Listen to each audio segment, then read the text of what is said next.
Mwandishi anayeandika anasema, na inasemekana mwandishi wa kitabu hiki, kama nakumbuka vizuri,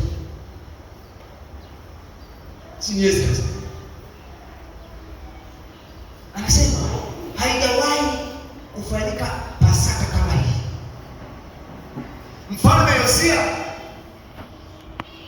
anakusanya baadhi ya mifugo, aliwapa watu ambao hawakuwa na uwezo wa kupata kondoo wa kutoa hiyo Pasaka.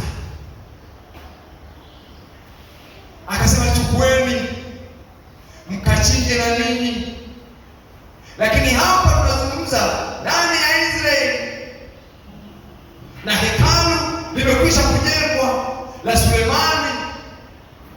Ndipo mahali ambapo Mungu anatimiza ahadi yake ile aliyosema katika Kumbukumbu la Torati sura ya 16.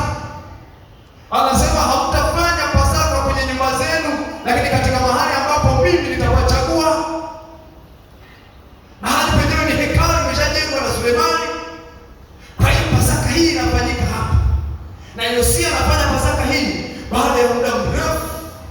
Wafalme waliopita, kwa maana ya baba yake Amoni, kwa maana ya babu yake Manase, kwa maana ya ukimtoa Hezekia alikuwa mtu wa Mungu kweli kweli, lakini Manase na Amoni, watu hao wameingia pale, hawakuwa watu waaminifu na waadilifu katika mapenzi ya Mungu. Jamani, tunaelewa?